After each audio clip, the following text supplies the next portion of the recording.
Love to travel but hate the crowds? I feel you.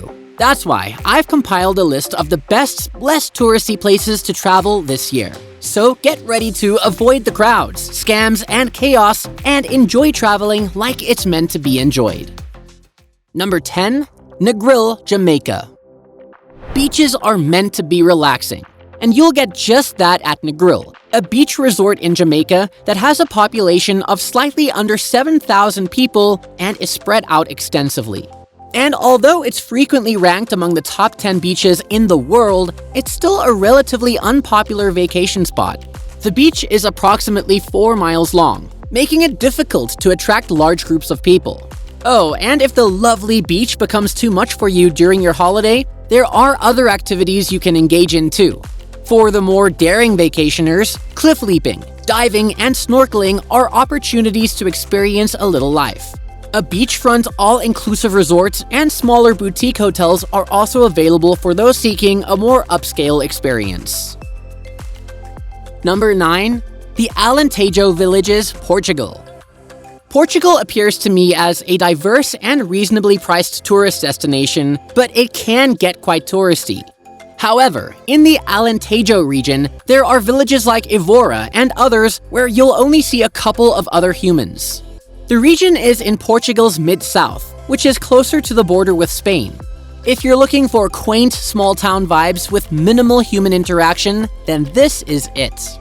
There's the village of Serpa. It's a lovely, very calm, and remarkably quiet village that is far too small to accommodate tour groups. P.S. You can explore all those cool medieval castles nearby. Also, there's Murtola. Tourists visit the village, but very few, as there's still no significant infrastructure for tourism. Having said that, there are many restaurants around, and it's the perfect place to disconnect. In fact, there isn't much to do at night, so take advantage of the unusual quiet that only a community of 7,200 people can offer. Number 8.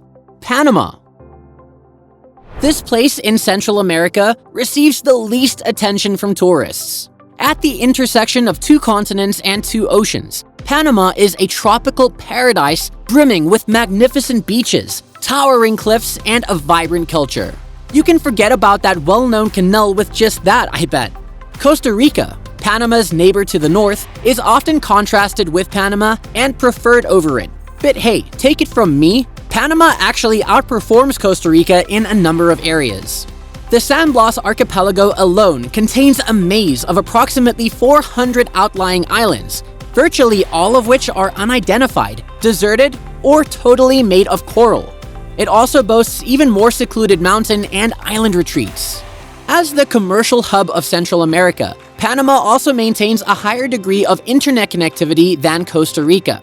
In other words, it's perfect for individuals with wanderlust who are determined to take the less traveled routes, yet still need to stay connected. Sound like you? Number 7. The Faroe Islands, Denmark. If this isn't a safe haven. This island is basically 18 rocky volcanoes in the Kingdom of Denmark. And get this, it's one of the safest places on Earth. The Faroe Islands have little to no crime. The cliffside lake of Lake Sørvagsvatn and the hike to the Mullafjord waterfall on Vagar Island are just 2 of the many enjoyable activities that you can do here. This place is a must-see if you enjoy rugged landscape. Heck, I'd say it's great even for those who aren't really fond of it. In addition to cliff diving, you can take pleasure in bird viewing. And while you do that, you'll notice that there are more sheep than people here. So if you prefer to travel to a place where you can be one with nature, then this is an excellent choice. Number 6. Amelia Island, Florida. Speaking of islands, did you know about this hidden gem in Florida? Anyone you mention a Florida trip to is likely to mention Orlando and Disney World or the Miami beaches, right? But there's actually a hidden location in Florida that's remote and away from all the crowds. With almost 13 miles of beaches, amazing scenery, animals, dining, fishing, boating, and much, much more, Amelia Island is beautiful and serene. As soon as you arrive, you'll notice how chill and quiet everything appears to be. A huge change from busy Florida. There's not a lot of activity here, and beaches are mostly empty. They sometimes have festivals here, but even they are much less packed than the usual events in other cities. Hopefully, this gem of an island remains undiscovered, so you gotta go check it out, and if you like it, gatekeep it. Number 5. Prast, Montenegro. Would you believe that this little beach community in Montenegro has only 274 residents and one main road? When I say small, I really mean small. This charming village used to be a port between the Venetian Republic and the Ottoman Empire. But don't go for its small size. The town has a fascinating past, historic buildings, breathtaking views, and quaint waterfront restaurants. You can check out its 2 tiny islets, Our Lady of the Rocks, a man-made island formed by stone bulwarks and the sinking of old captured ships filled with rocks, and St. George, a natural islet that's got the St. George Monastery.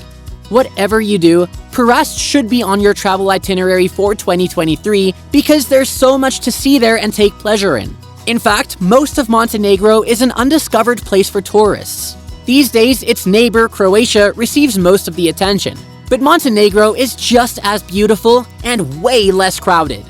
Although it's slightly smaller than Connecticut, this tiny country on the Adriatic feels enormous, and you can do a great deal in a short period of time. With some of Europe's most stunning and rowdy beaches and an oceanfront party culture that can lean posh like Ibiza or sloppy like Cancun, this lush coastline is home to some of the continent's most exciting beaches. Hop between historic Venetian villages like Budva, Kotor, and Prast, each boasting fortifications from the 15th century, gorgeous red-tiled roofs, and mouth-watering beach eateries. After you've gotten your fill of the sun and sand, explore the less-visited eastern interior of the nation to find breathtaking mountain ranges, beautiful lakes, and untamed forests. You may hike through the magnificent Biogradska Gora National Park or White River raft down the famous Tara River Canyon. In the winter, the park is home to some of the most reasonably priced ski slopes in all of Europe. And all of this is affordable on a regular Balkan budget. A local draft only $1.75? Yes, please. Number 4. Kyrgyzstan. If you're in Kyrgyzstan, you're most likely perched on the top of a mountain. Approximately 80% of the nation is covered by a mountain range known as the Tian Shan, or Heaven Lake in Mandarin Chinese. So for all you adrenaline seekers, you can travel the country on foot or by horseback, living in yurts and eating stews to embrace the nomadic lifestyle. And if all of that sounds almost mythical, you'd be amazed to learn just how amazing the place really is. You gotta go there for it though. From its city of Bishkek to the vast countryside that makes up the majority of its landscape, where eagles fly and livestock graze, this Central Asian nation rewards exploration and effort. The enormous circular tents in Kyrgyzstan are typically heated with iron burners powered by dried cow dung. But laying down in one of these tents feels like slipping into the warmest fleece-lined PJs in the world after a 12-mile trip up and down 36 different types of rocks. I think that's pretty close to heaven. Number 3. Cape Verde. Cape Verde has everything you would expect from a tropical beach paradise, including colonial villages, glittering beaches, and shipwrecks in the pristine waters. This needs to be on your traveling list solely from an aesthetic standpoint. But the island country's multicultural features are what deserve to be at the very top of that list too. You see, when the Portuguese arrived in the 15th century, Cape Verde was dry and desolate. Since then, it has endured a lot of hardships to create a really contemporary society spanning 10 breathtaking islands, each with its unique personality. Today, it's where you can find the hearty and nutty stews of Senegal, the Portuguese's colonial past, Brazil's party-loving attitude, Ghana's democratic mentality, and French wine.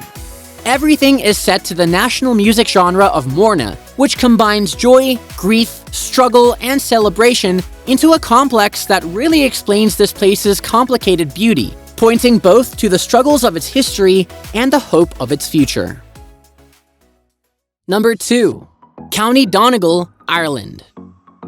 County Donegal has been called a county of extremes. That's mostly to do with its crazy weather at one end and its striking, untouched beauty at the other. Anyone who has ever visited this region of Europe is aware that inclement weather will almost always have an impact on the trip at some point. But County Donegal is ideal for people who wish to avoid crowds and experience a lovely bit of Irish charm. Donegal Castle, Banba's Crown, Magorardy Beach, and Fort Dunree are a few of the attractions that are worthwhile visiting. Also, the beaches here, straight out of a painting. The mountains, meant for hiking. You're gonna get lost in nature and never want to come back from here. So go ahead, and when you're done with all that, enjoy a pint of Guinness while taking in the peace and quiet by relaxing in one of the neighborhood pubs. Number 1. Mozambique. If you go here, you might be the only one on the sand because Mozambique's Indian Ocean coastline is generally empty, which is a huge contrast from other African nations. But hey, that doesn't mean it's any less fun. The land-based safari is reinvented here in the clear waters. Surf and reef dive off the coast of Tofu, or tour the Limpopo River Valley. Even the gentle and critically endangered dugong, a relative of the manatee which lives in the shallow waters, may come within striking distance of you.